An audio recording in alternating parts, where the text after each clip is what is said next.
Muy buenas tardes, muy buenas noches a todos los que se han conectado a este segundo webinar del Comité de Inmunoterapia de la Sociedad Latinoamericana de Alergia, Asma e Inmunología. Hoy día tenemos un programa interesante. Vamos a hablar principalmente de inmunoterapia y de alergenos intradomiciliarios.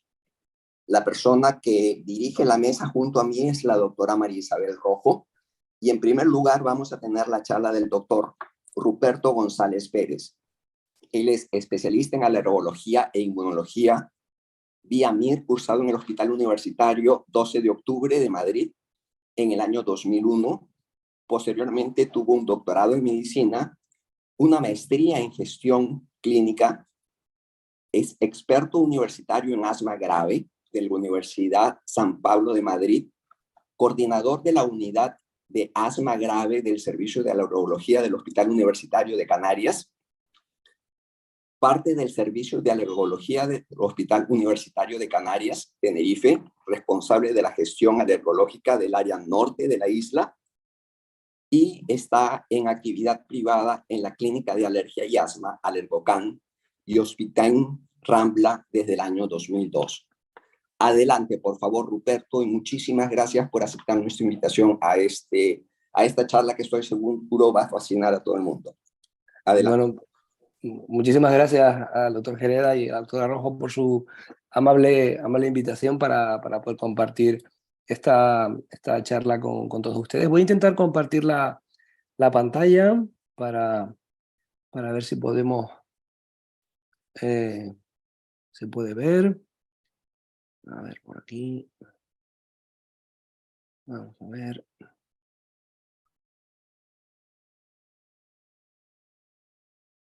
Vamos a permitir.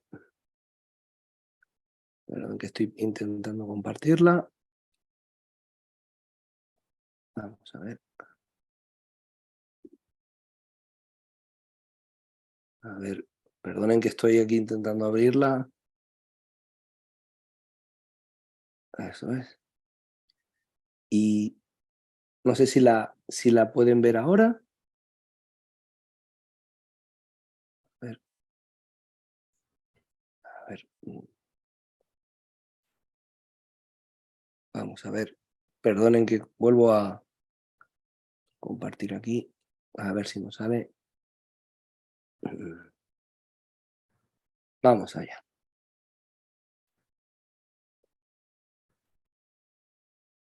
Comenzamos. Sí. Muy bien. Pues como comentaba, agradecer la amable invitación que han tenido para hablar de un tema que realmente resulta apasionante y que creo que está en franca evolución en la actualidad. Y se trata de un tema que nos toca a todos de forma muy cercana desde el punto de vista geográfico.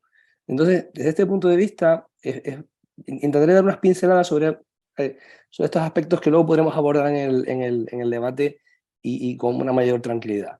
En este sentido, pues hablar de ácaros es todo un placer y se trata básicamente de referirnos a aquellos alergenos tan filogenéticamente antiguos y que tienen una estructura conservada desde tiempos inmemoriales realmente en el tiempo y que de los únicos seres vivos que han sido capaces y que son capaces de pasar de estados parasitarios a libres y viceversa en base a la adaptación al medio, o sea que son los grandes supervivientes de las diferentes condiciones climáticas y ambientales. Enfrentándonos a estos microorganismos, nos encontramos con que el listado de alergenos que los define desde el punto de vista de su composición proteínica y vinculada a sus reacciones inmunoalérgicas ha crecido en los últimos años. Vemos que progresivamente cada vez se van integrando y descubriendo un mayor número de alergenos relevantes que conforman parte de estos ácaros.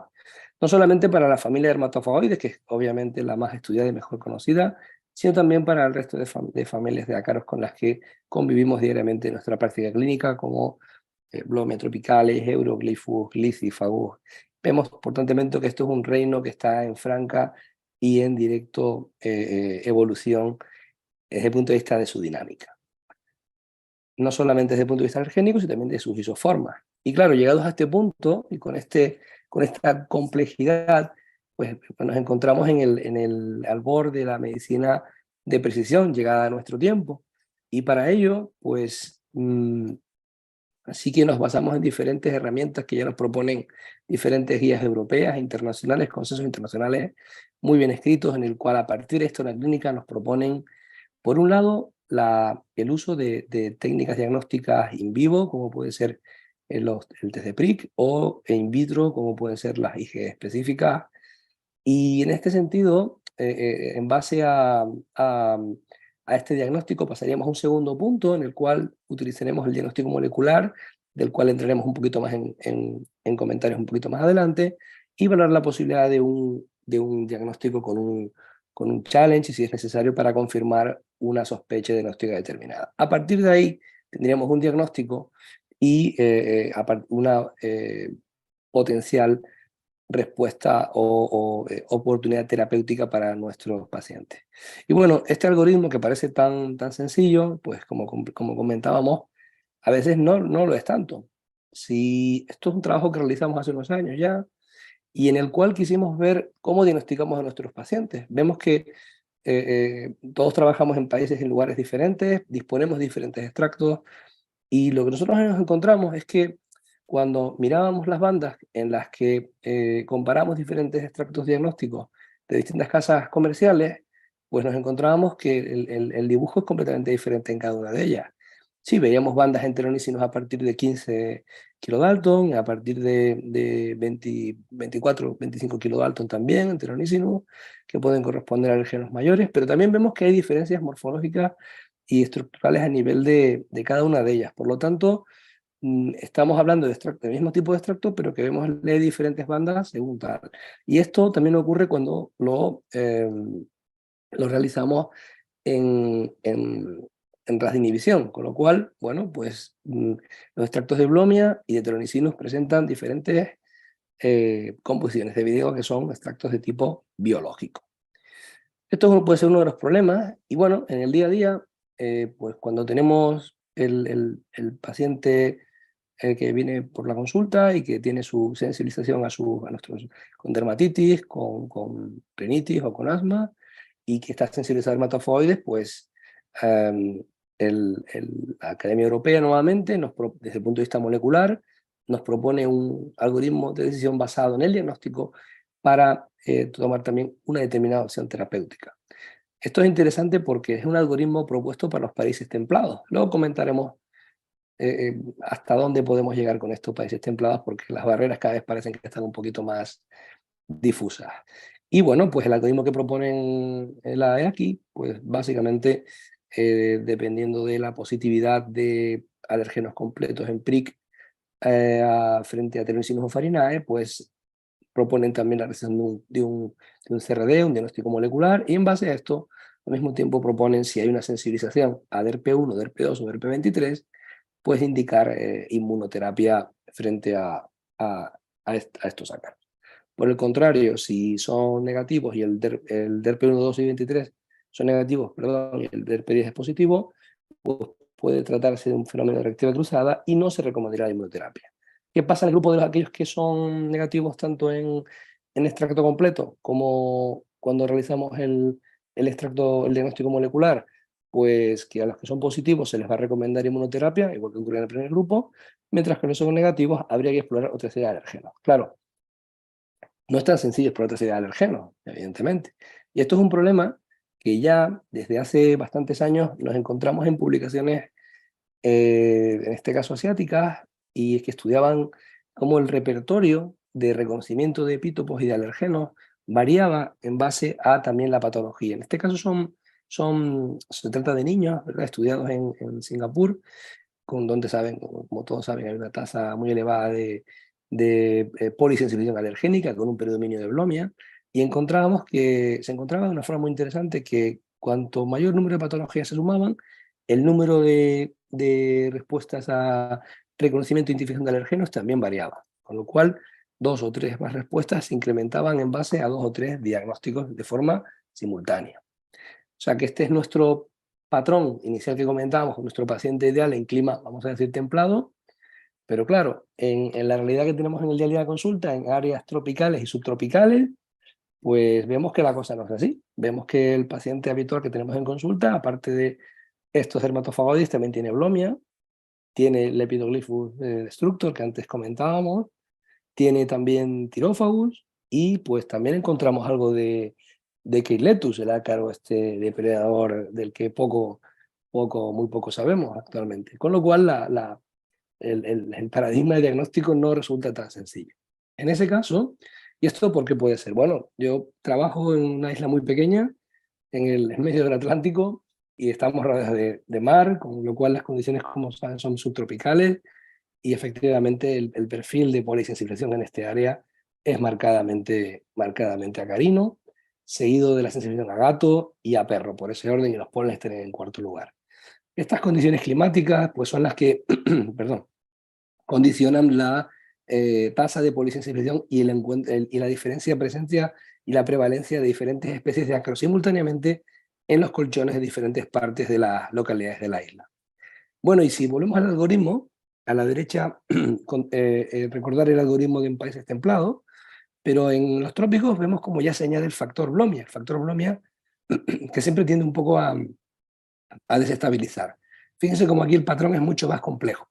Nos encontramos con que en caso de encontrar positividad a Blomia, incluyendo, aunque dermatofagoide sea negativo, por supuesto se recomienda inmunoterapia. También es así en el caso de encontrar sensibilidad a los 3 ácaros. Y el problema lo tenemos cuando vemos que hacemos el diagnóstico molecular y encontramos diferentes ácaros, perfiles moleculares como el blote 12, el 5, el 1, el 2, el 23, que son alérgenos mayores, asociando también el grupo 10, y en este punto podemos encontrar como cuando son todos positivos se recomienda también inmunoterapia. También cuando hay un predominio de alérgenos moleculares mayores de Blomia, como puede ser el 12 y el 5, se puede recomendar también el uso de inmunoterapia selectiva a Blomia, y lo mismo que en el caso de que cuando sea un predominio de dermatofagoides, pues nos moveríamos más en el grupo de una inmunoterapia relacionada con dermatofagoides. En aquellos casos donde encontramos sensibilidad al grupo 10, y tal como pasaba y se indicaba en el grupo de los templados, pues también habría que explorar la reactividad cruzada y la posible presencia del mintos como todo y de parásitos, como podemos pensar. Esto, bueno, creo que es una aproximación interesante, valiente, pero que en muchos casos no cubre muchas necesidades que tenemos en el día a día. De hecho, esas alergenos que estaban mencionados estaban fundamentalmente basados en una plataforma que tiene una plataforma de microarray, ¿verdad? Que tiene un número de extractos relativamente limitados para el diagnóstico. Y claro, la medicina de precisión es lo que realmente debe ayudarnos un poco a estratificar, mejorar al paciente. Y esto es un poco lo que comentábamos anteriormente. Historia clínica siempre, examen físico, y a partir de ahí las pruebas IgE total in vivo o in vitro, y a partir de ahí el diagnóstico molecular, el que podemos tener diferentes opciones desde el punto de vista comercial. Sabemos, esto ha revolucionado el diagnóstico. Las guías ARIA y WOW hace unos años ya nos realizaron un interesante documento de consenso, una actualización, en la cual pues las diferentes compañías disponibles, Thermo Fisher, Madec, Hycor, Reblind, Siemens, tienen sus diferentes alergenos y plataformas. Ahora es cierto que la Madec también ha sacado la versión 2 de Alex y ha ampliado el perfil de diagnóstico molecular, y esto ha sido algo que realmente creo que está revolucionando y nos ayuda mucho a mejorar la precisión de nuestro diagnóstico y no solamente quedarnos con el extracto completo que antes comentábamos. De hecho en esta misma publicación se comentan diferentes situaciones con las que podemos encontrarnos en el día a día en la consulta. Pues en aquellas ocasiones en las cuales vemos que el paciente presenta una IgE total positiva, pero que es negativa a, por ejemplo, del P1 al del P2 al 23, una explicación plausible es que realmente el paciente esté sensibilizado solamente a moléculas que estén en el extracto y no en el molecular. Esto es un poco lo que pasaba antes con Fadia, con Thermo Fisher, que por ejemplo con dermatofagoides, con el grupo 1, el 2 y el 23 y el grupo 10, pues hay pacientes que pueden estar sensibles a otros grupos que luego con otras plataformas sí que hemos podido identificar. Por lo tanto, esto es uno de los problemas que podemos encontrar en el día a día. Vamos al caso opuesto, pacientes que encuentran positividad al diagnóstico molecular, pero en el cual no hay relevancia desde el punto de vista del extracto completo. Bueno, en este caso lo que puede ocurrir es que esos componentes moleculares testados se encuentren, digamos, desde el punto de vista cuantitativo insuficientemente representados. Por lo tanto, no es que no estén, sino que no se pueden medir de manera óptima. Y esto tiene sus connotaciones. De hecho, en publicaciones recientes también, pues se comentan que cuando se comparan extractos completos, o vamos a decir crudos, vemos que los niveles de IgE medidos mediante Immunotac Immunocap, perdón, concretamente de ERP2, de ERP5 y de ERP23 estaban bajos representados en diferentes extractos. Por lo tanto, se propone el reemplazo de dichos alergenos por test moleculares para evitar este sesgo desde el punto de vista diagnóstico. Es algo interesante que creo que está cambiando también nuestra práctica clínica en el día a día. Y esto tiene, por supuesto, también sus connotaciones desde el punto de vista terapéutico. Cuando queremos ver qué respuesta en pacientes que reciben inmunoterapia con dermatofagoides, qué pacientes montan respuestas de IgG frente a ellos, frente a DERP2, son aquellos que efectivamente se encontraban sensibilizados a DERP1 y DERP2. Aquellos que tienen otros perfiles de sensibilización no obtenían dicha respuesta, beneficios y por lo tanto era una inmunoterapia que tenía mayor probabilidad de fracasar. Bueno, pues volviendo a nuestro algoritmo de diagnóstico y más en la época de la era de la medicina de precisión, vamos hacia el fenoendotipo. Y para eso, nosotros llevamos un tiempo trabajando, también un poco intentando aprender un poquito qué perfil tienen nuestros pacientes en nuestro entorno. Y creo que es algo que es muy interesante para nosotros que nos dedicamos a la alergia, el conocer a qué perfil de sensibilización tienen nuestros pacientes. Nosotros lo hemos hecho también en parte por diferentes patologías para hacerlo un poquito más comprensivo. Y bueno, pues cuando comenzamos por rinitis en primer lugar, nuestra principal patología, motivo de consulta, y en este aquí lo que hicimos fue testar, porque disponemos solamente de 4 alergenos, el DERP1, el 2, el 23 y el 10, con la plataforma de Thermo Fisher. Un total de 63 pacientes, con sus comorbilidades respectivas, y bueno, pues lo que obtuvimos fue que efectivamente la combinación de 1, de 2 y de 3 identificó a la mayoría de nuestros pacientes estudiados. Esto podía ser interesante, pero aún así había un 10% de pacientes que presentaban un prick test extracto crudo positivo frente a dermatofagoides telanicinos y sin embargo no eran reconocidos. Por lo tanto, ese 10% de pacientes que sí que estaban sensibilizados a dermatofagoides no sabíamos muy bien a qué se encontraba sensibilizado, con lo cual estamos teniendo un efecto de diagnóstico. Entonces, bueno, cambiamos de patología, pasamos al asma, y en este sentido volvemos a utilizar otro microarray nuevamente, pero en este caso con la plataforma de Alex. Aquí ya el número de moléculas medidas es muy diferente, medimos hasta 9 moléculas diferentes en un total de 93 pacientes, los clasificamos un poco por su edad, por su evolución, por su gravedad, y encontramos cosas muy interesantes. Al margen de la serodominancia del 2, el 23 y el 1 en la población estudiada, independientemente del grado de asma que tuvieran, también encontramos que existía un alto grado de polisensibilización, es decir, el patrón más frecuente reconocido por hasta casi un 24% de la muestra estudiada reconocía o sea, unas 6 moléculas, el DERP1, el 2, el 23, el 5, el 7 y el 21. Son datos que realmente hablan de la complejidad de estos patrones. Es decir, fijaros, son hasta 38 perfiles diferentes en 93 pacientes. Esto es algo que nos habla mucho de la complejidad. Al mismo tiempo, cuando en este mismo trabajo, cuando lo que hicimos fue estudiarlos y clasificarlos por edad, sí que encontramos que los valores de IgE, esto no es nada que deba sorprendernos, eran cuantitativamente superiores en la población más joven, que también asociaba niveles de IgE total superiores comparativamente con la población de más edad. Y de una forma interesante también encontramos el DERP5 y el DERP21, que se encontraba cuantitativamente más elevado, estadísticamente significativa, más en el más moderado respecto a las más graves. Esto es interesante, tiene sus connotaciones cuando luego llegaremos a comentar sobre dermatitis atópica, este es el caso. En dermatitis también formamos otra cohorte diferente, en este caso con 80 pacientes en los que comparamos 40 con leve y moderada y otros 40 con dermatitis atópica grave. Bueno, pues vemos que el patrón nuevamente más predominante, hasta en el 36% de la muestra, es un nuevo reconocimiento de hasta 6 alérgenos diferentes.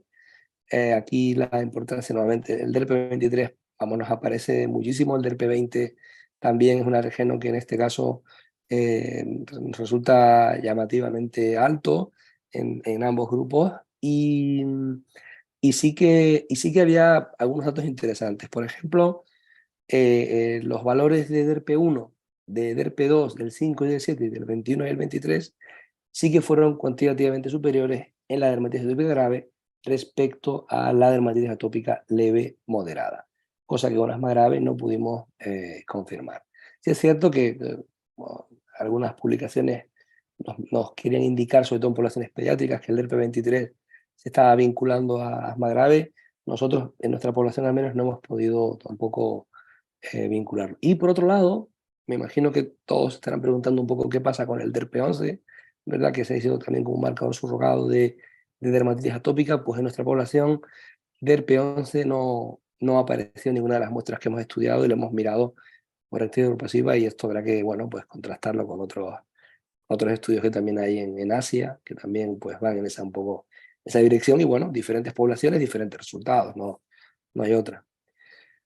Y bueno, ¿y qué pasa con los ácaros de depósito? Bueno, pues los ácaros de depósito, fijaros que solamente hemos hablado, hemos concentrado casi todo el trabajo en dermatofagoides y toda esa cantidad de moléculas que hemos estudiado, pero es que claro, ya cuando metemos ácaros de depósito, la película se complica aún más. Vemos como que ya no solamente existe un alto reconocimiento pleomórfico del alérgeno, sino que además también existen fenómenos de homología y de reactividad cruzada entre grupos, ¿verdad? Entre el grupo 5, entre el grupo 10, entre el grupo 21 y fundamentalmente, con lo que yo quería un poquito quedarnos, ¿verdad? Sería con alergenos emergentes como el Lepidoglyphus, vemos como los grupos 2 del Lepidoglyphus, del Glyciphagus, del Thyrophagus son tremendamente elevados y son absolutamente predominantes.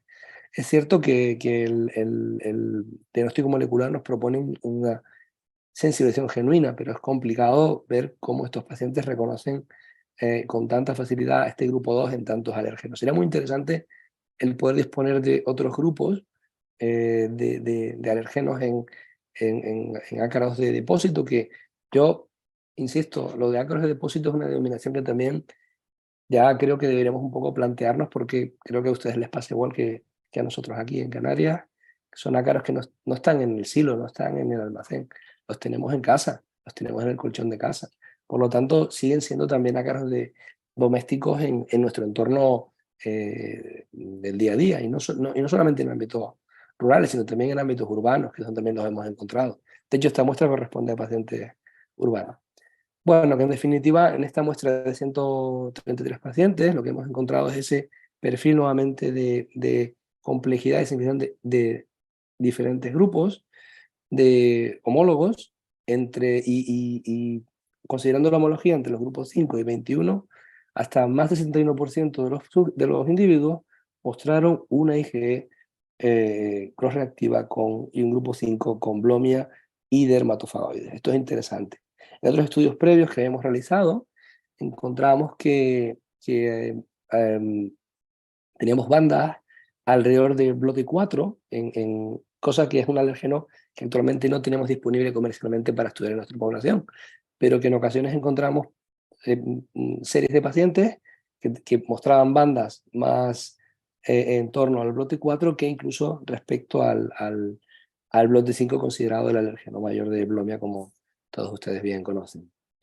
Y bueno, ¿hacia dónde vamos? Pues este interesante artículo también de opinión que me parece muy bueno, pues proponen el evolucionar, el cambiar, que las nuevas técnicas diagnósticas nos están ayudando a no solamente a diagnosticar mejor nuestros pacientes, sino también a buscar las mejores herramientas terapéuticas. Es cierto que a veces cuando abrimos ese melón de tener más herramientas para medir más cosas, a veces la terapéutica no va de la mano y nos gustaría tener, por ejemplo, un extracto que no solamente me midiera el DERP1 y el DERP2, sino que también me midiera, pues, por ejemplo, el DERP23, me pidiera el BLOT5. Y esto realmente no lo tenemos, pero pienso que como clínicos y según vamos afinando el diagnóstico, es algo que realmente vamos a tener que ir un poco apretando para poder conocer qué cuantificación tenemos, qué en la era de la medicina personalizada se ajusta mejor al perfil de nuestros pacientes en nuestro entorno geográfico de trabajo. Y por último, que no quería tampoco alargarme en demasía, uno de los comentarios que se hicieron también es cómo podemos, si esta respuesta de sensibilización, de reconocimiento de IG específica se puede modular. Bueno, todos tenemos experiencia en nuestro quehacer diario de los cambios inmunomoduladores, inmunoreguladores que obtenemos en nuestros pacientes con inmunoterapia, ya sea en rinitis, ya sea en conjuntivitis, ya sea en asma o en dermatitis. Y efectivamente, a margen de esas reducciones de IgE específica y también de IgE, perdón, de incremento de IgG4 bloqueándola, así como ese cambio a nivel de regulador, pues eh, en los últimos años la incorporación de los biológicos ha supuesto un cambio marcado para el abordaje de nuestros pacientes. Y bueno, yo simplemente quería traer para compartir con todos ustedes el, el, nuestra experiencia con Dupilumab. Eh, bueno, esto es un seguimiento que hicimos a un grupito pequeño de 12 pacientes durante un año con dermatitis atópica grave. Como saben, pues tenían pues marcadores muy elevados de SCORAD, de, de ACI, del prurito, con un marcado perfil T2, ¿verdad? Con sus eosinófilos, sus ácaros ahí por las nubes, también tanto teronicinos como blomia y sus IgEs también elevadas, ¿no? Y fíjense cómo la evolución después a los 6 meses y al año, vemos cómo al margen de las mejorías clínicas observadas en este grupo de pacientes, digamos, que ya habían pasado por ciclosporina y que verdaderamente ya habían pasado por todos los canales terapéuticos disponibles, que ya conocemos todos un poco sus virtudes, pues sí que encontramos cosas interesantes como el hecho de ciertos cambios en IgE total. Y esto nos hizo plantearnos si también qué pasaría a nivel molecular. Sí que en estudios pivotales se había ya mostrado en cosas en el Quest, por ejemplo, se había demostrado también que había descensos en teronicinos, en algún alergeno como epitelio. Hay alguna cosa pública también en alimentos por el doctor Sastre, como ustedes saben también. Y quisimos mirar qué pasaba también en el grupo de los alergenos moleculares. Entonces, bueno, este es el mismo que hemos marcado antes. T0 quiere decir el nivel basal en esta tabla, no sé si se ve bien, y T3 sería el periodo después del año de tratamiento con 300 miligramos de Dupilumab en pacientes adultos durante un periodo de 52 semanas. Pues fíjense donde asterisco indica el nivel de significación. Podemos fijarnos como tanto a nivel de DERP1 como DERP2, el 5, el 7, uh, el 21, también alergeno también muy relevante, y por supuesto en el 23 encontramos reducciones estadísticamente significativas. Esto es algo muy interesante porque estamos partiendo de puntos de corte de IG total por encima de 100, que a veces si no están diluidados no sabemos muy bien dónde están nuestros pacientes. Sin embargo, aquí sí que hemos podido objetivar una inmunomodulación a nivel también de secreción de IG específica, es decir, la linfocito B, y esto puede tener muy interesantes connotaciones al margen de la respuesta clínica del paciente. Son realmente cambios de inmunomodulación que además pensamos que van a contribuir de manera muy notable en el perfil de pacientes que tenemos nosotros, que son pacientes con un perfil T2 eosinofílico, IG elevada y sensibilización potente a aeroalergenos. Y bueno, como conclusiones, porque no quería alargarme más, simplemente compartir con ustedes que, bueno, pues nos encontramos ante un modelo apasionante de estudio, de un modelo dinámico de sensibilización en el día a día y que es un modelo que va cambiando. Entonces, antes decíamos como alergenos que antes no estaban en un lugar van apareciendo en otro geográficamente. Por lo tanto, siempre seguimos aprendiendo. Y también la importancia de comprender, conocer los alergenos como biomarcadores en nuestra población, en aquella con la que trabajamos en el día a día.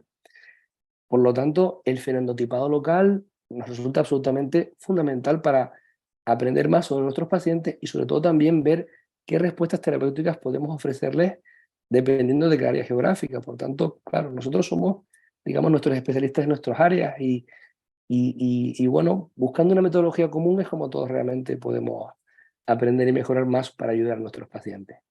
Y como antes también se comentaba, comentamos antes de comenzar, necesitamos, por supuesto, alergenos de calidad contrastada. Fijaros qué diferencias teníamos antes cuando usábamos un extracto a otro, se me pueden quedar pacientes sin diagnosticar, y esto, claro, son pacientes a los que les podemos ofrecer una respuesta terapéutica a otros. Por lo tanto, tenemos implicaciones diagnósticas y terapéuticas directas. Y nada, además de agradecerles a ustedes nuevamente su amable invitación y el rato que he pasado con ustedes, pues agradecer a la doctora Paloma Poza, al doctor Fernando Pineda, a la doctora Inmaculada Sánchez, a la doctora Miriam Castillo por su inestimable colaboración, que son del equipo, y nada, agradecerles a ustedes y cualquier cosa que necesiten me tienen a su entera disposición y muchas gracias. Muchas gracias, Ruperto.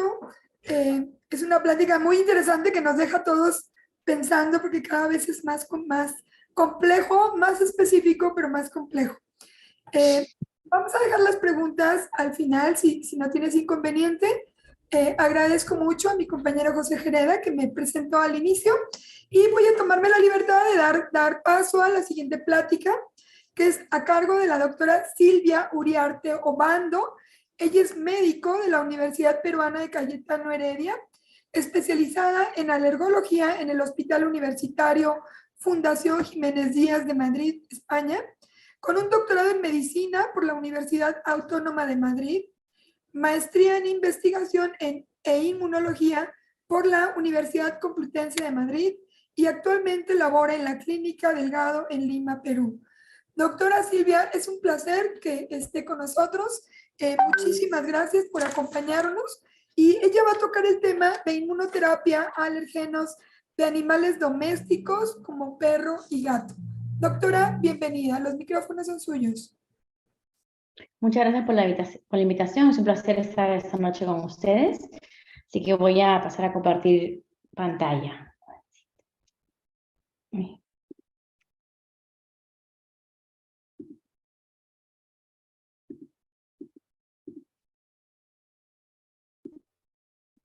Perdón, la demora, a ver si...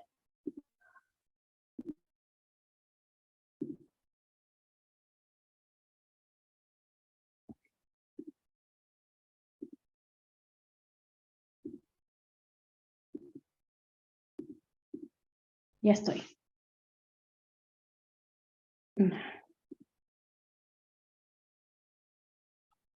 A ver, el día de hoy voy a comentarles, vamos a hablar sobre la inmunoterapia. Hemos hablado ya de ácaros, ahora vamos a hablar y conocer un poquito de los extractos de gato y perro, qué es lo que tenemos, qué es lo que conocemos a fecha actual y qué es los estudios que hemos podido hacer en los últimos años.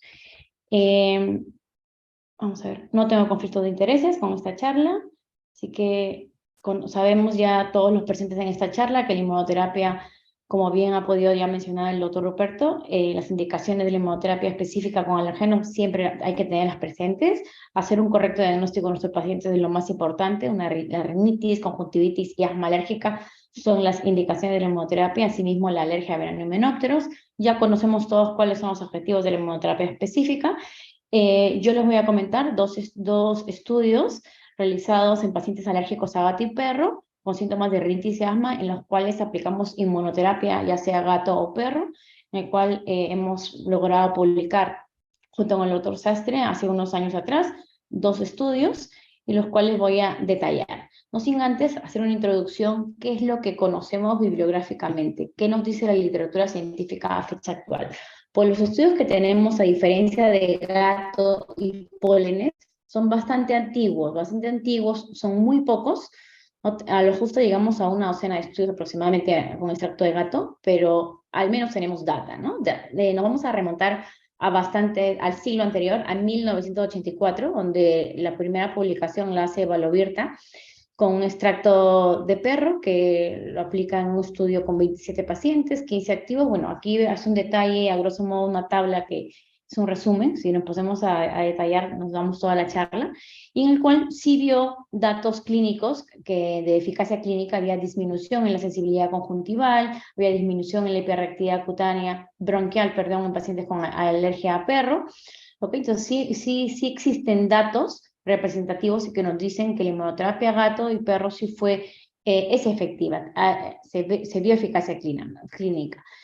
Otro grupo, un grupo americano de Sundin, Hedlin, otros colaboradores también aplicaron inmunoterapia a gato y perro, en este caso del laboratorio ALK, en grupos de pacientes de casi 40 pacientes.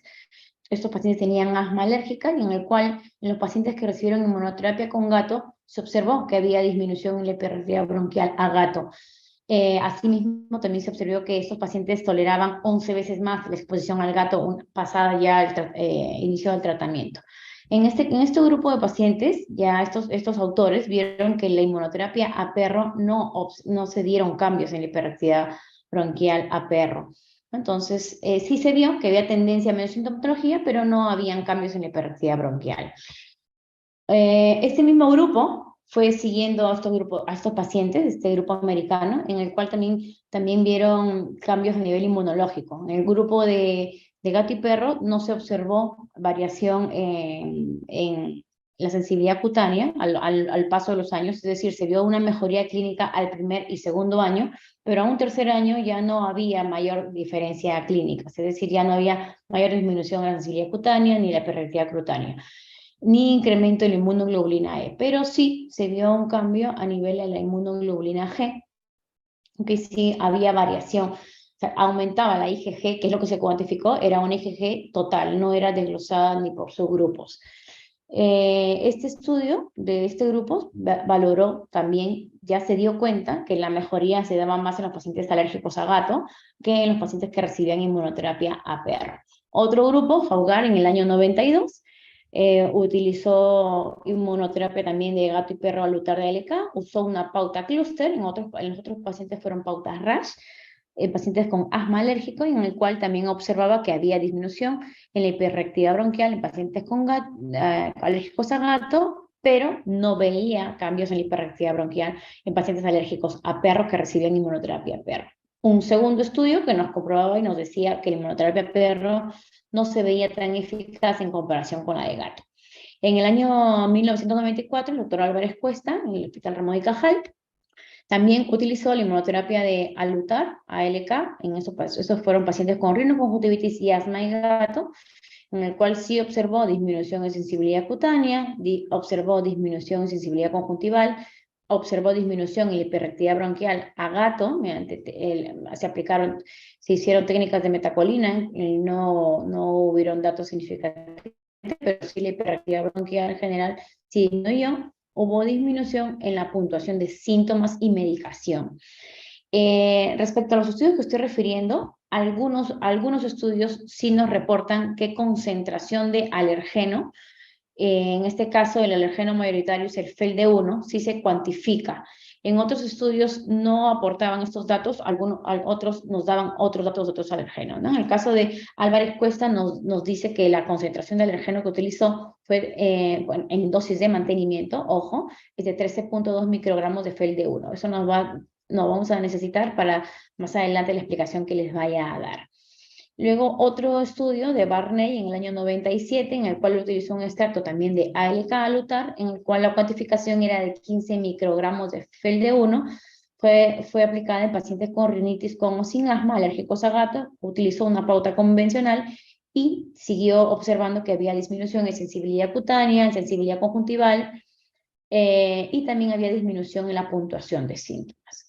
Años después, Wang, en el 2003, hizo un estudio también, continuamos con extractos de ALK, con una concentración de FeLD1 de 15 microgramos, pacientes con rinitis con o sin asma, alérgicos a gato, en el cual se valoró, se estratificó la eficacia, es decir, a algunos pacientes se les aplicaba una dosis de tan solo de 0.6 microgramos de FeLD1, en otros pacientes 3 microgramos y en otros 15 microgramos.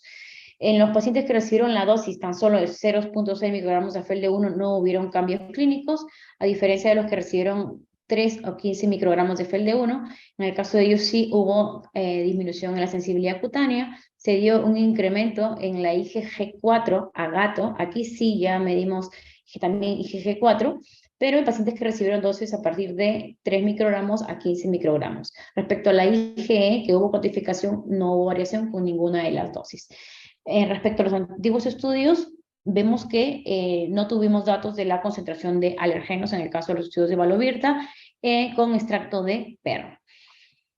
El grupo americano continuó haciendo más estudios años después, en este caso fue el ISHA, que también utilizó extractos de ALK, pero en este caso la concentración de FeLD1 fue de 4.3 microgramos, fueron una población de niños y adultos con asma a gato o perro, utilizando pauta Rasch en niños, convencional en adultos, en los cuales en los pacientes a gato se vio que sí había una pronunciada disminución de la hiperactividad bronquial. A los 2 años había 31 veces mayor tolerancia a la exposición a gato que al inicio del tratamiento, y a los 2 años había un ligero incremento de la inmunoglobulina E como de la IgG4 a gato. En el caso de perro no hubo mayor disminución en la sensibilidad cutánea que la lograda en el primer año de tratamiento, es decir, más allá de ese año ya no había. También es importante que tengamos más adelante en cuenta esta nota. Se dio disminución en la hiperactividad bronquial a perro, no con histamina, y también hubo incremento de la IgG4 a perro, pero sin variación en la IgE. Años después, Van Metre, en el año 88, utilizó también inmunoterapia a gato, un extracto de ALK en 22 pacientes con asma alérgica con una pauta convencional, en la cual también se valoró disminución en la sensibilidad cutánea y en la hiperactividad bronquial a gato. En este estudio sí hubo un incremento de IgE a gato y como también a IgG4, a extracto completo de gato. Aquí sí llegaron a cuantificar FeLD1 y FeLD2, existiendo cambios significativos en la cuantificación de IgG4. En el año 89, Bertelsen, en pacientes alérgicos a gato y perro, también aplica la inmunoterapia Alutar-ALK, pacientes con asma, con una pauta convencional, a gato y perro, y en el caso de este estudio se vio que la eficacia era casi similar, siendo que la tolerancia de exposición a gato y perro a los 9 meses era 5 veces mayor. La IgG4 a gato o como perro no hubo variación, sí hubo disminución en la hiperactividad bronquial a gato y perro y en la sensibilidad cutánea tanto a gato y perro. Otro estudio de Bocur en el año 89, en pacientes alérgicos a gato y perro, en el estudio no refiere qué casa comercial se utilizó de extracto alergénico, eran pacientes con asma, usó una pauta convencional, y también observa una disminución en sensibilidad cutánea como en sensibilidad conjuntival. Los últimos estudios corresponden a Nanda en el año 2004, hace casi 20 años. Es un estudio que duró 1 año y que nos muestra que el extracto utilizado fue de Alutar, ALK.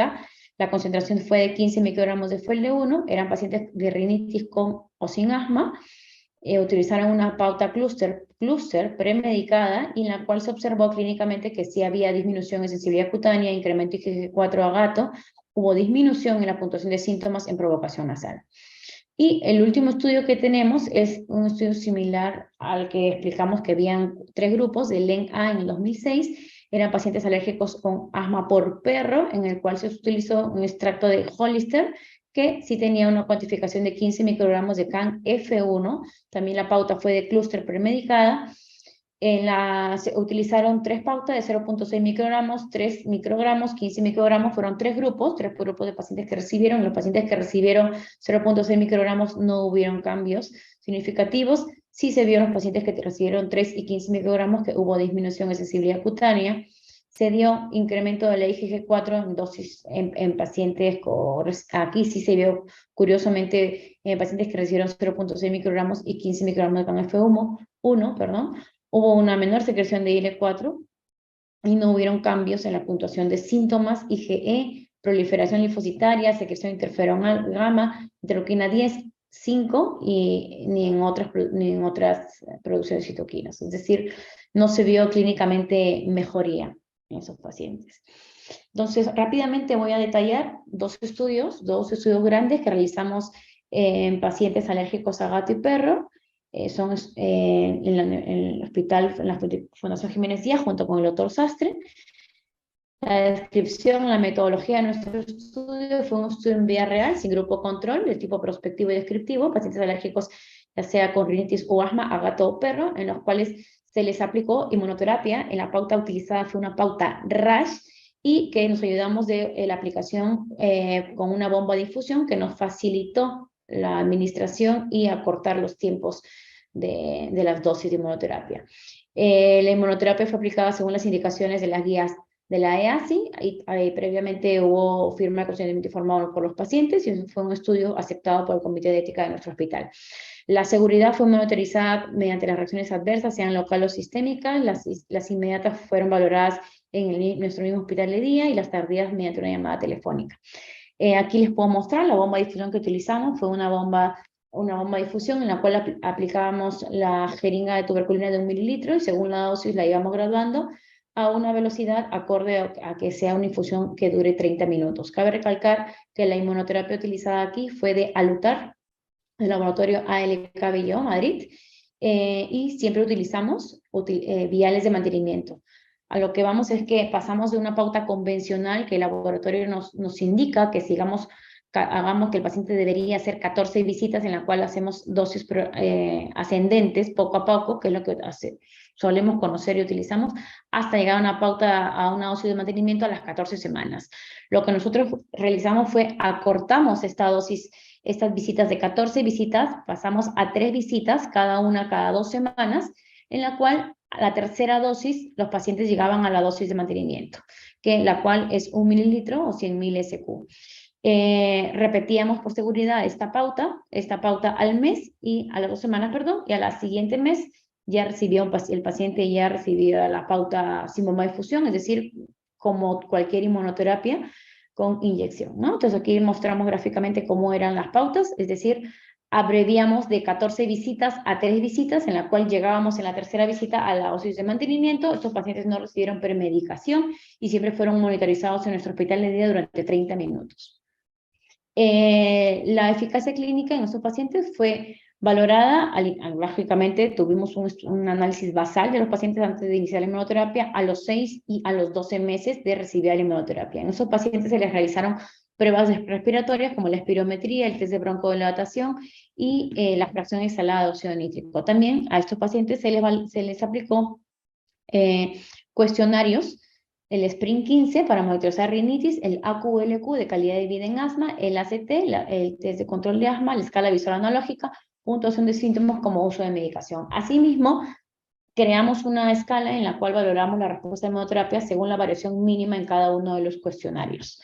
Y valoramos a pacientes que no tuviesen respuesta como de muy buena respuesta. Los métodos de la espirometría, como todos sabemos, pues valoramos la capacidad vital forzada, el volumen expiratorio máximo, el cociente de ambos parámetros, el test de broncodilatación, si había una variación de mayor a 200 mililitros del BEMS y del mayor al 12%. El valor del feno lo utilizamos el nioxmino para cuantificar la fracción exhalada de óxido nítrico, el feno, muy conocido, y consideramos como un valor alto mayor a 50 partes por billón. El SPRINT15 monitorizó, eran preguntas dirigidas a los síntomas, a actividades diarias, al sueño, afectación psicológica, una pregunta de salud global, en la cual a mayor puntuación se asociaba peor calidad de vida. En cambio, en el AQLQ, las preguntas tomadas fueron dirigidas a síntomas, limitación de actividades diarias, función emocional, exposición ambiental, y aquí, a la inversa del SPRINT15, a mayor valor era mejor calidad de vida.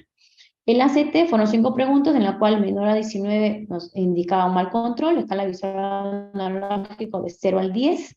La puntuación de síntomas, puntuamos síntomas nasales, oculares, bronquiales. El uso de la medicación, le dimos un puntaje para poder valorar luego en la escala de respuesta a la inmunoterapia. Cuantificamos uso de antihistamínicos, corticoides nasales, beta-2 agonistas como corticoides inhalados. Asimismo, también obtuvimos datos del contacto de las mascotas y la dosis de mejoría clínica. En este primer estudio, la eficacia clínica fue monitorizada en 66 pacientes alérgicos a gato, de los cuales 42 recibían inmunoterapia a gato, 20 a perro. A lo largo de los 12 meses, 7 pacientes abandonaron el estudio, quedándonos 12 pacientes abandonaron el estudio, quedando el estudio para analizar en 51 pacientes. La muestra, las características de nuestros pacientes, el 57% fueron mujeres. La edad promedio fue de 34.2 años, el 98% de los pacientes tenían rinitis alérgica, el 97% asma alérgica, un 64% rinitis moderada persistente, un 41% asma moderada persistente, el 92% de nuestros pacientes mantenían el contacto directo con sus mascotas en su domicilio, ya que vivían con su gato o perro, 3% de ellos eran veterinarios y un 5% tenían un contacto indirecto. Quizás los motivos de abandono, tan solo 2 pacientes de nuestros pacientes fueron retirados del estudio por mala tolerancia a la inmunoterapia. Los resultados aquí los vamos a mirar gráficamente a nivel de la espirometría. Aquí vamos a ver las columnas en este grupo, vemos la capacidad vital forzada, vemos que no tuvimos variación a lo largo de del paso del tiempo. La columna celeste es basal, a la naranja es a los 6 meses y la gris a los 12 meses. Lo mismo a nivel de la capacidad FEV1, sí tuvimos una variación estadísticamente significativa con el paso del tiempo. El índice FEV1 sobre FEV-VC no tuvo ninguna variación. A nivel de los valores del feno, vimos que nuestros pacientes con el paso del tiempo, a los 6 y 12 meses, fueron disminuyendo el feno, manteniéndose valores elevados de todas maneras, pero a pesar de ello, como mencionaré más adelante, la eficacia clínica era muy grata. El score de síntomas, aquí vamos a ver, en este grupo son los basales, en este grupo a los 6 meses y a los 12 meses del estudio. Las columnas azul, los síntomas nasales, la naranja, los síntomas oculares, la gris, los síntomas pulmonares, y esto es un global de síntomas, y podemos ver que a los 6 meses, tanto los síntomas nasales, oculares y pulmonares fueron disminuyendo, como a los 12 meses. Cabe recalcar, y voy adelantando, que la mejoría de nuestros pacientes se vio a los 6 meses. Pasados los 12 meses ya no había diferencia significativa entre los 6 a 12 meses, es decir, la mejoría se mantenía, pero ya no es que haya mayor diferencia significativa. Aquí podemos ver también en la gráfica, en la columna azul, el ACT, el test de control de asma, la escala naranja, escala visual analógica, y el score de medicación. Vemos cómo a los 0 meses tenemos esta gráfica, a los 6 meses el ACT mejoraba, a los 12 meses seguía mejorando, en la escala visual analógica empezamos con un valor de 6, redujo a un 3.6, a los 6 meses y a los 12 meses siguió disminuyendo. En el caso de la escala del uso de medicación, también sucedió lo mismo. Con el paso del tiempo fue disminuyendo el uso de medicación.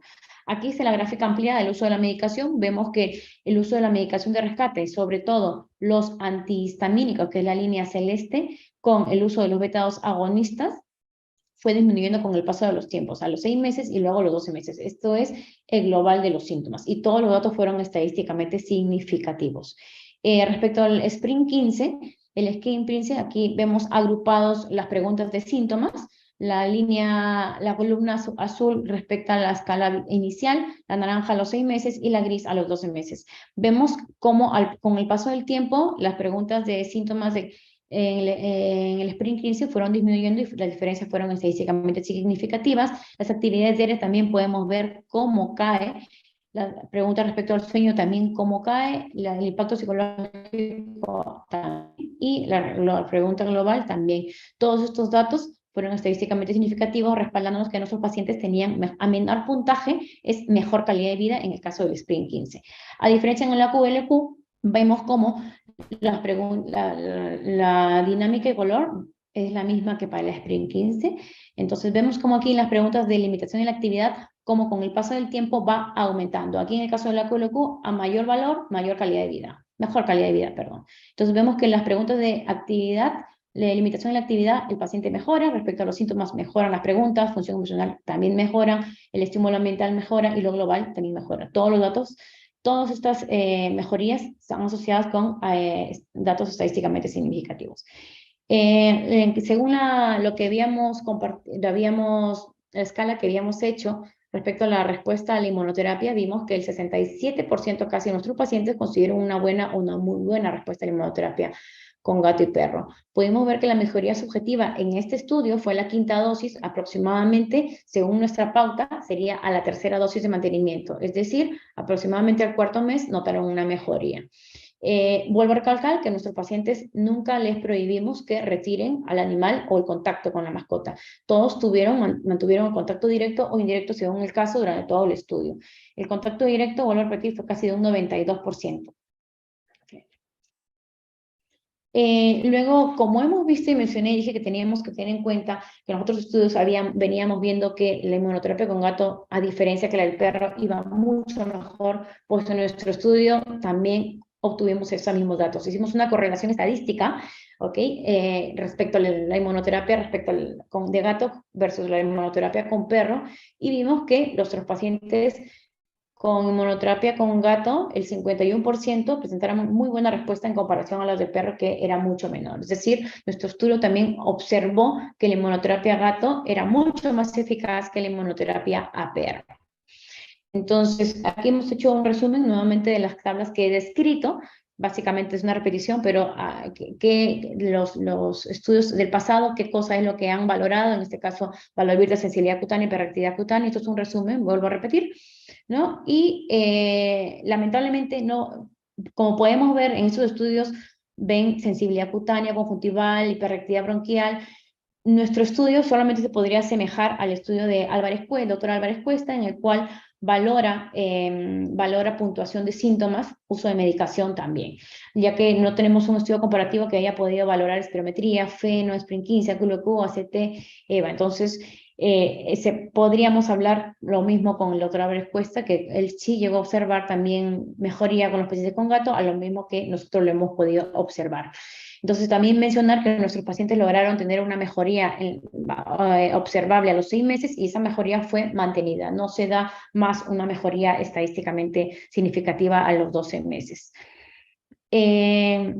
Entonces, aquí nos llega la pregunta, ¿por qué la inmunoterapia a gato es mejor a la de perro? Posiblemente volvemos al mismo ejemplo que ha mostrado el doctor Ruperto respecto a los ácaros. Aquí tenemos que ver la calidad del extracto, cuál es la concentración de nuestros alérgenos mayores, si es relevante y va a ser eficaz para nuestros pacientes o no, o qué se nos está escapando, ¿no? Como hablaré más adelante, pues el perro es un alergeno el cual ahora mismo estamos estudiando un poco más, o sabemos más de ellos, ¿no? Sobre todo por un alergeno muy característico que es el CAN-F5, que es una calecreína prostática, como también valorar alergenos de perro recientemente descritos que están presentes en la saliva, que no están cuantificados ni conocemos, algunos no los conocemos y otros no están cuantificados en nuestro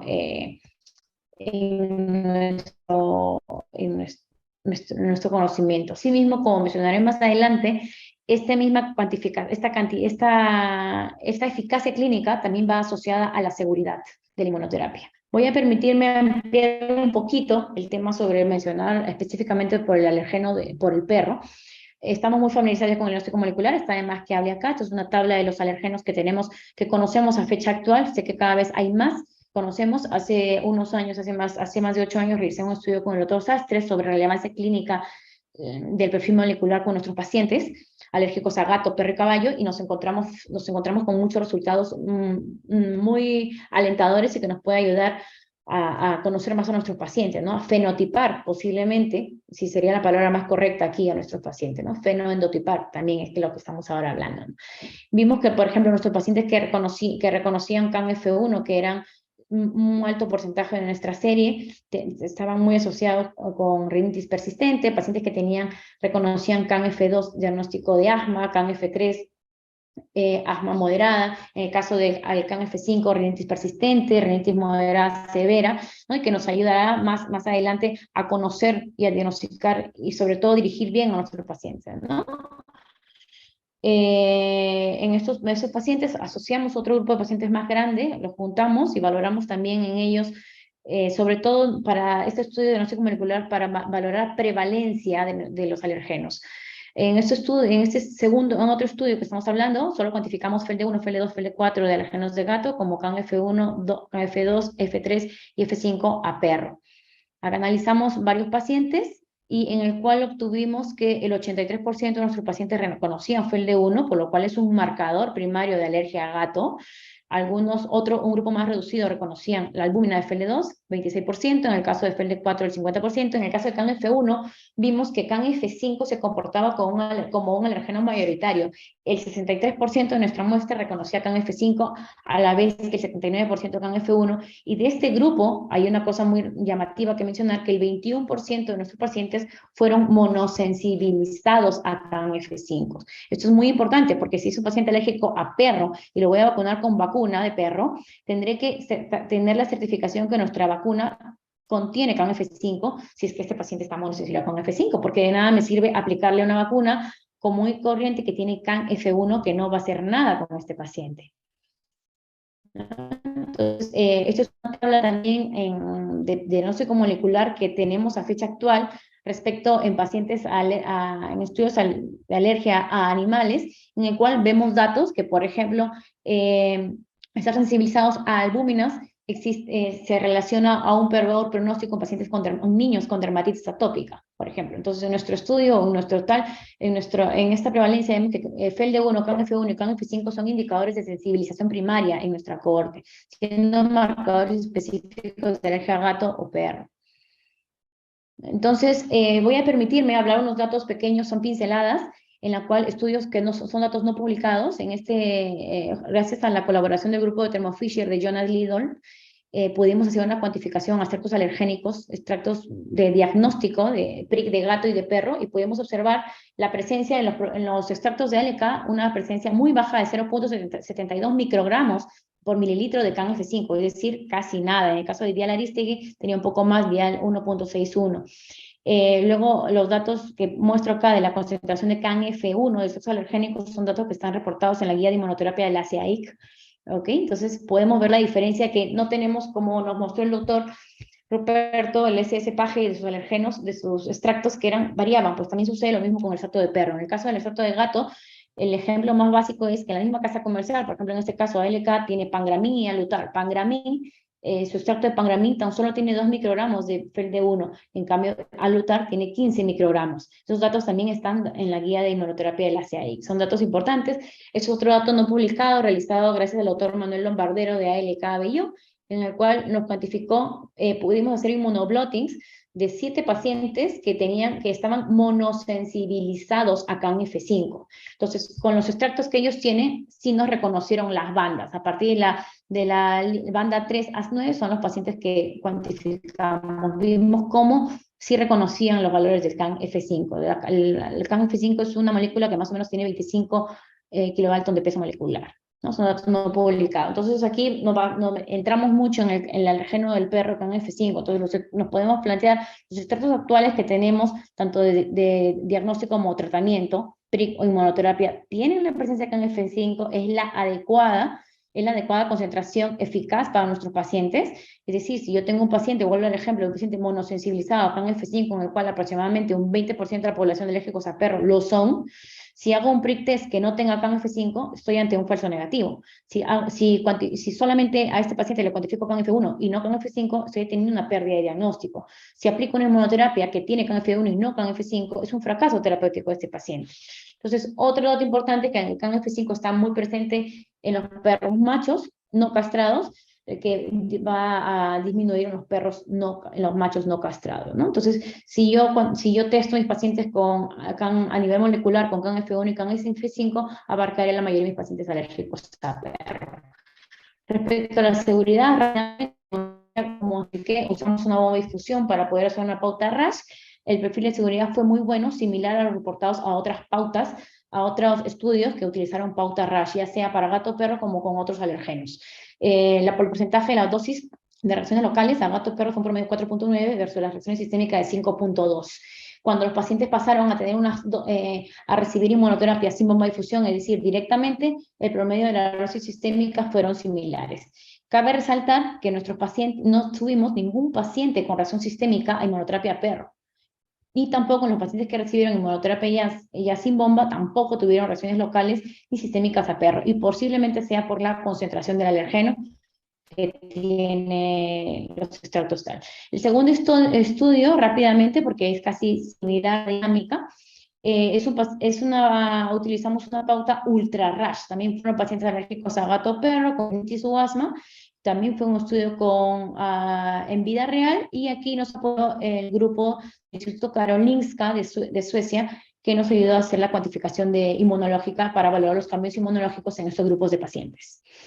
Vuelvo a repetir, esta fue una pauta ultra rash. Les comenté que la pauta anterior fueron 3 visitas, en este caso fue en una sola visita, llegamos a la dosis de mantenimiento con una bomba de infusión, que el tiempo de infusión fue de 4 horas.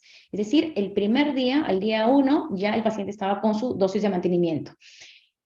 Fue la gráfica como hicimos la técnica, fue en estos pacientes añadimos 2 estudios más, en el cual realizamos pruebas cutáneas, extractos de gato y perro, a diferente titulación, al 1.1, 1.10, al 1.100, cuantificamos la eficacia inmunológica, la IgE específica FELD1, FELD7, CAN-F1, CAN-F2, CAN-F4, CAN-F5, CAN-F6, la monitorización fue hecha al inicio del estudio, a los 0, al 1 mes, 3 y 6 meses de iniciar la inmunoterapia.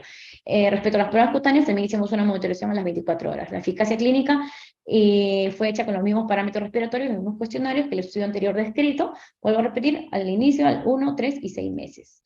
Entonces, fue los mismos parámetros. En este grupo de pacientes, monitorizamos seguridad en 106 pacientes y eficacia tan solo en 61 pacientes. Esos 61 pacientes lograron terminar el estudio, 54 pacientes, de los cuales 36 recibieron inmunoterapia gato, 18 a perro.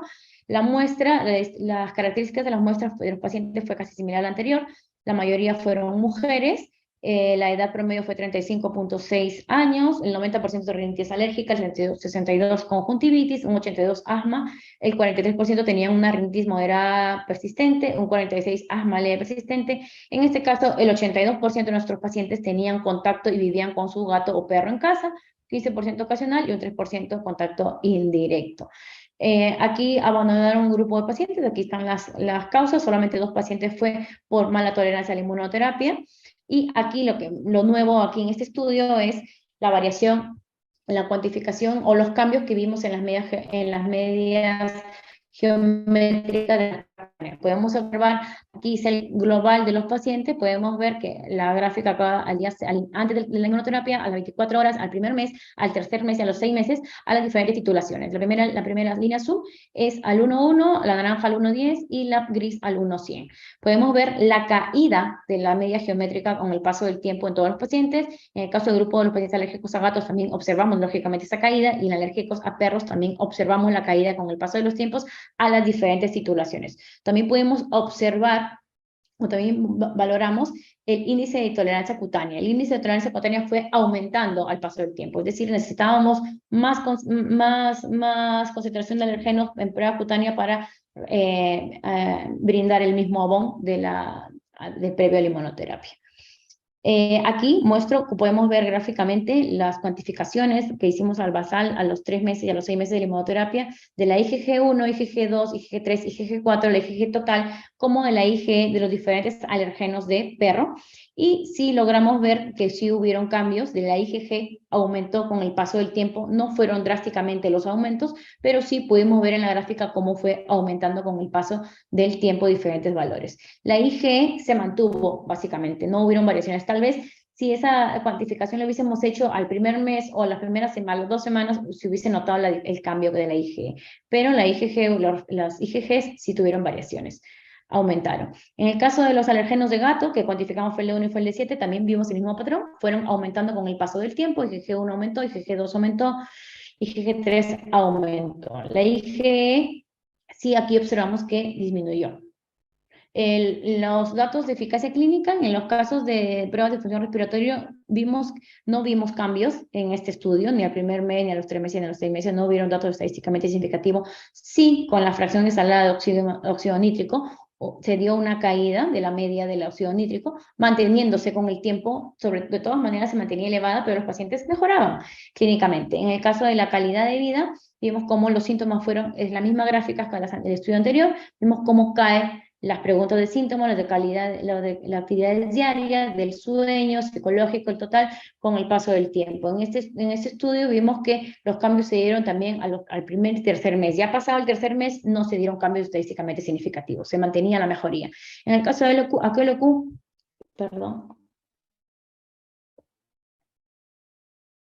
vemos también que la calidad de vida iba mejorando, la limitación en las preguntas de síntomas de función emocional, ambiental, fue mejorando.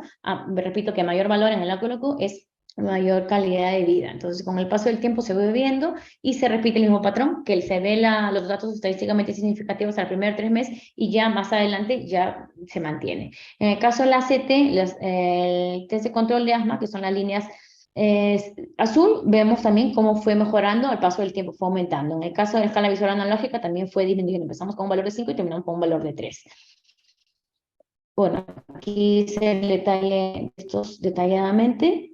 Un poco repetimos.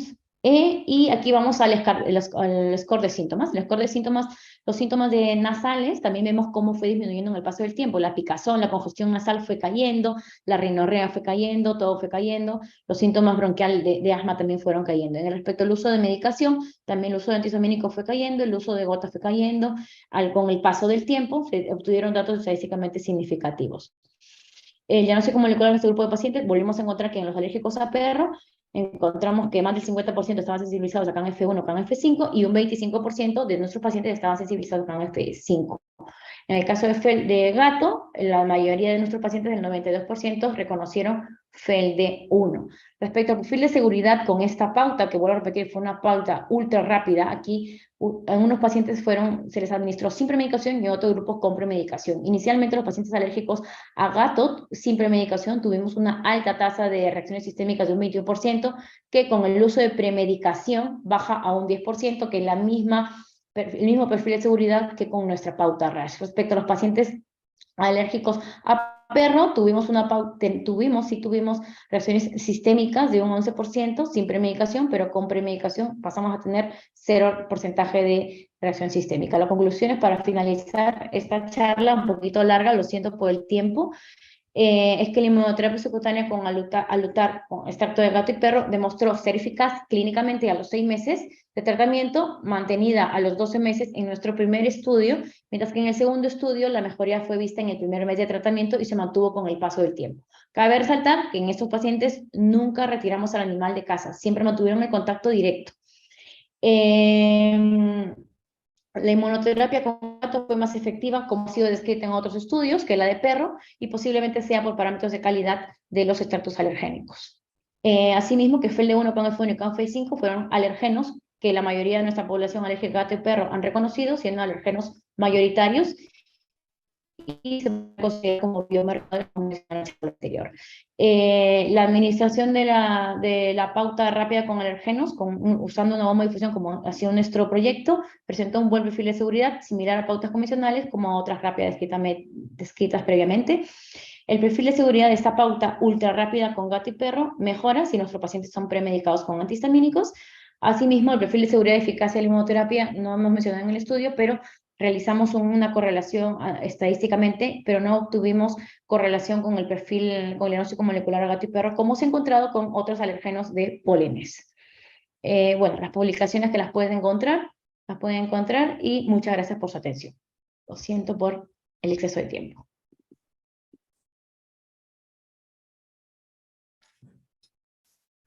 Silvia, muchísimas gracias. Ruperto, también a ti muchísimas gracias. José, estamos ya en tiempo, sin embargo, bueno, hay posibilidad de alguna pregunta. Si tienes alguna pregunta ahí preparada, fíjate que estoy checando el chat, no tenemos aquí ninguna lista, pero a mí me llama la atención porque la cantidad, por ejemplo, de alergenos de perro, F5 y F1 que tienen algunas marcas en estudios convencionales, te garantiza que si tú tienes en el diagnóstico, la prueba diagnóstica de la misma empresa y el terapéutico sea pues realmente la misma eficacia, porque ahorita me llamó la atención que no tienen la cantidad de alérgenos suficientes en algunas marcas, pero simple y sencillamente pensando, porque acá no tenemos tanta tanta propuesta como tienen ustedes. Si yo tengo ALECA, porque ese sí tenemos, por ejemplo, para diagnóstico y tratamiento, tengan más o menos la misma eficacia. Si me sale positivo, garantizar que tenga la misma cantidad de alergenos, ¿no? ¿Tú qué opinas en ese sentido? Silvia. Mira, he tenido la suerte de trabajar yo misma los heces de paja, los inmunoglotis, todos los extractos, y la verdad es que, con el ejemplo que puse, que la misma casa comercial tiene dos productos, Pangramín y Alutar, que Ruperto me podrá respaldar con esa información, tan solo es la misma casa comercial, pero Pangramín te ofrece 2 microgramos de FL1, y mientras Alutar te ofrece 15 microgramos. O sea, solamente en esa casa comercial, solo en la misma casa, es la misma marca, es el mismo extracto, solamente varías en la concentración. Entonces, no corresponde. Sí es verdad que en algún momento, como mencioné un dato no publicado, el doctor Manuel Amordero del mismo laboratorio de LK me hizo el inmunoblotting de pacientes monosensibilizados acá en F5, y sí, como tú dices, sí reconocen las bandas. La pregunta es, puede contener el CAN-F5, pero la concentración que tiene es la necesaria para mi paciente. Yo tuve una paciente que la tuve 2 años con Pangramín, la conocí ya con Pangramín, llegó a mí con Pangramín, y luego la pasé a Lutar y el cambio clínicamente fue drástico. Sí, eso es bastante... Y ahí iríamos a la siguiente pregunta, para saber qué opinan ustedes si en algunos países deberíamos de hacer inmunoblotting para ver qué bandas de ácaros, por ejemplo, reconocemos. ¿Es necesario que hagamos eso en un grupo poblacional para tener una idea en ciertos países, en diferentes regiones? ¿Es necesario que nos limitemos a hacer eso solamente en pacientes que no están respondiendo a terapia convencional con extractos comerciales? ¿Qué recomendarían para optimizar inmunoterapia en la práctica clínica o a nombre de la sociedad latinoamericana, por así decirlo? Bueno, si quieren yo hago un pequeño comentario. Bueno, enhorabuena Silvia por tu presentación. La verdad que me ha encantado y desde luego se queda uno siempre con más dudas y más ganas de aprender sobre... Ya pregunta si tiene perro o tiene perra. Efectivamente, que es lo que antes yo no preguntaba. ¿Está castrado o no? Claro, efectivamente. Y si lo tienes dentro de casa, lo tienes fuera. Y si son varios o si tienes solamente uno. Y si el paciente afecto es un señor o una señora. Con lo cual, ahí es muy interesante lo que comentabas, Apurcho, para hablar. Pero bueno, centrándome un poquito en la pregunta interesante del doctor Gereda, yo sí que probablemente para la mayoría de los pacientes no haga falta. Pero sí es cierto que a veces, incluso con el tema del molecular, por ejemplo, hablando de Blomia, nos encontramos con que las moléculas que tenemos disponibles a veces no se ajustan al perfil, incluso comparando plataformas. Yo tuve la ocasión de comparar pacientes que con Thermo Fisher, con Isaac, no detectaban BLoT5 y sin embargo en el extracto crudo sí que eran positivos. Y estos fueron los que nosotros luego buscamos, es un caso similar a lo que comentaba Silvia, los que buscamos luego hicimos un inmunoblot y ahí es donde encontrábamos esas bandas que más que en blote 5 o en blote 21 o en blote 12, las tenemos centradas en blote 4. ¿Qué ocurre? Claro, no sabemos a fecha de hoy qué extracto contiene blote 4. Si es verdad que, de hecho, el grupo 4, pues a nivel de alérgenos de ácaros, como sabéis, pues está más identificado en poblaciones en Australia, en poblaciones aborígenes, pero es un grupo realmente algo desconocido. Y claro, nos quedamos con ese grupo de pacientes que sabemos que tiene alergia, por ejemplo, a determinado ácaro, pero sin embargo, pues un inmunoblot sí que nos puede ayudar a profundizar un diagnóstico y claro, también al pasar a hacer un paje del extracto que estemos utilizando, también nos puede ayudar a saber si la razón terapéutica que tenemos es la adecuada. Como decía Silvia, pues en muchas ocasiones no se ajusta lo que el paciente va por delante del extracto realmente. Y claro, como ahora el diagnóstico parece que va por delante del extracto, pues parece que no estamos dando las soluciones adecuadas a nuestros pacientes, pero claro, aquí es verdad que debemos ser más exigentes desde el punto de vista de la sociedad científica para que nuestros extractos terapéuticos contengan al menos la mayor parte de los extractos representados en nuestro grupo de pacientes. Para ello, que es fundamental conocer nuestra población, como bien decía ahí. Bueno, complementando con lo que dice Roberto, la verdad que sí, considero que cada región, cada país debería tener una base, de decir qué es lo que tiene mi población, qué reconocen, Tal vez hice otro estudio no publicado tampoco, en el cual teníamos pacientes en diferentes ciudades del Perú. Sí he llegado a hacer diagnóstico molecular en el cual reconocen mucho grupo 2, ¿no? Y el DER F2, o sea, tengo mucho reconocimiento de F2. Son datos no publicados, ¿ya? Entonces, ¿qué relevancia tiene ese DER F2 aquí en nuestra población? Menor que DER P1. Y todos creíamos que DER P1, ¿no? Como pasó en algunas monoterapias que tenían FLEM-P1 y FLEM-P5, algunas tenían FLEM-P1, tenían más FLEM-P5, entonces nuestra variación con el blomea o con cualquier ácaro va a suceder lo mismo. Entonces, sí, mi impresión es que todos deberíamos tener, ¿no? Pero es algo, un sueño posiblemente que podríamos trabajar todos en la medida de lo posible. Lamentablemente, en la mayoría de los países latinoamericanos no contamos con el diagnóstico molecular coberturado por la Seguridad Social como es España. Tendría que ser por parte privada, y eso es lo que nos va a limitar más. Nos va a limitar completamente y estamos de brazos cruzados. No podemos dar un paso ni para adelante ni para atrás. Eso es lo que sí lo considero necesario, porque no puedo vacunar a ojos cerrados. Hace 10 años se hizo un estudio, Roberto de repente lo conoce, en el cual se valoró pacientes que habían venido recibiendo inmunoterapia a pólenes, a gramíneas, a olivo, y durante la inmunoterapia se les hizo perfil molecular y se volvió a ver a este paciente, lo volvería a vacunar con el extracto que estaba vacunando con las fórmulas que antes hacíamos de 30% gramíneas, 30 olivo, 10 de platanero, 10 de ciprés, lo volvería a vacunar o directamente uso 100% olivo o no, porque me empieza a tallar la reactividad cruzada. Y si aquí mi efecto es tropomiosina, y si es del P10, entonces no me compensa. Entonces, ¿para qué lo voy a vacunar con ácaros si está responsable de esos síntomas? No habría que valorar. Y tal vez tengamos ácaros que no sean no representativos. También tengo otros estudios que aquí sí tenemos sensibilización a Keiletus. O sea, sí tenemos Keiletus presente en una zona que es Puerto Maldonado, que es una región que limita con Bolivia. Sí existe reconocimiento, no hemos llegado a publicar esa data, pero sí hay Keiletus, ¿no? Que en Lima no lo hay.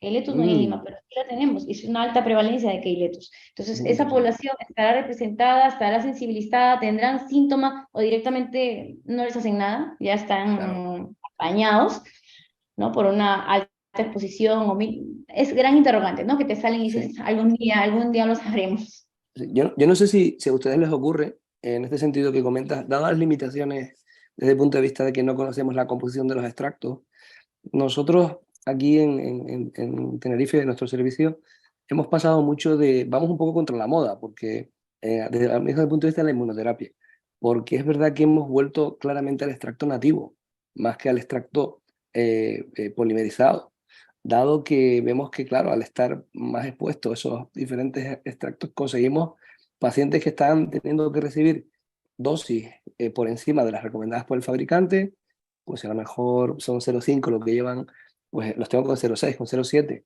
y es pasarles un extracto nativo y es que se acaba el problema.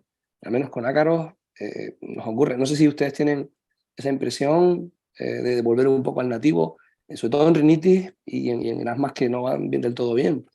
Al menos con ácaros, yo con polen no tengo tanta experiencia. Y mi pregunta, Ruperto, sería riesgo de reacciones anafilácticas. Mira, pues a mí, claro, sí, es que me viene fenomenal, claro, nativo. Sí. Claro, mira, pues lo que ha comentado Silvia con el tema de la bomba nos puede dar toda la tranquilidad del mundo. Nosotros también usamos premedicación, usamos pauta clúster con nativo y con polimerizado. Yo también en la práctica privada también lo hago. Y realmente con el paciente premedicado y estabilizado no debe ser un problema. Sí que es verdad que hay que explicarle al paciente y sobre todo tener un extracto del que te fíes. Es un extracto que conozcas, que sepas lo que tienes, porque es cierto que, oye, pues son productos biológicos y bueno, pues te lo puede hacer. Pero es cierto que, bueno, a ver, somos médicos, somos clínicos, sabemos tratar una afilaxia, también estamos para eso, se le advierte al paciente, media hora. Y claro, en la respuesta terapéutica le explicas que se va a hinchar, va a tener una reacción local, no pasa nada. Y la mejoría clínica, a menos nuestra experiencia, realmente es muy marcada. Por eso, o sea, a veces nos pasa mucho con adultos, sobre todo, con un buen brazo, que decimos, oye, es que con el extracto polimerizado me está yendo muy corto. Es que la tercera semana ya noto que me pongo peor, sobre todo en patologías perennes. Entonces, claro, pasas a nativo y el cambio es masivo, ¿no? O sea, una cosa que siempre me gusta comentar también con ustedes. Totalmente de acuerdo contigo, Ruperto. Yo aquí en ácaros, como solo tengo Alzoid, pues yo tengo pacientes con 1 mililitro, o sea, 1 mililitro les tengo Fíjate. que pautar, porque es Claro, que 0.5 a mí se me queda corto y el perfil de seguridad, por suerte, cortísimo. ¿no? Por suerte los polimerizados es alta, ¿no? Entonces, con lo cual, voy tranquilamente con 1 mililitro, con muchos pacientes, Sí, con sí. muchos pacientes con 1 mililitro, y incluso, bueno, lo de la bomba de difusión, como lo vieron, fue bastante, un poquito aguerrido, ¿no? Nos pusimos los Interesante. pantalones y llegamos a poner mi dosis de mantenimiento es 1.2 cuando la dosis indicada es de 1 mililitro. Pero Sí. sí llegamos a tener pacientes incluso que les administrábamos hasta 1.6 llegamos a Wow. administrar. Y lógicamente, el perfil de seguridad, sí, 10% con premedicación, un 10% de anafilaxis, sí, pero el tema está que en los pacientes a gato y perro, o sea, es una particularidad que yo llegué a ver porque trabajé con casi 400 pacientes entre todos los estudios que pude llevar. Tienen una particularidad que toleran demasiado, o sea, los síntomas para ellos, un broncoespasmo lo tienen como si nada, o sea, ellos y viven felices, porque saben, y a pesar que tienen esos chutes fuertes, reaccionan, se les ponen su adrenalina, tranquilamente se van, y al mes siguiente regresan. Vuelven a tener, es que les Claro. da casi igual, no les interesa. ¿Por qué? Porque pasado esas 24 horas, están de maravilla, o sea, notan un antes y un después con Y inmunoterapia alta dosis. perdona Silvia, que te interrumpa, y también Sí, tienen una cosa muy importante, que es que están tremendamente motivados, porque el premio es poder seguir con su mascota, y lo están total. viendo. Entonces, ese Sí. premio no es imbatible, o sea, con lo cual Ese son pacientes paciente hipermotivados. Sí, sí, Ese paciente casi no falla. El de exacto. pólenes se da igual. El de ácaros, ahí va. Pero el de gato y perro, ese Claro, va sí o sí. sí, correcto. Y todo lo que estamos viendo, la verdad, nos causa muchas más preguntas. Desgraciadamente, por cuestión de tiempo, tenemos que dejarlo el día de hoy en este momento.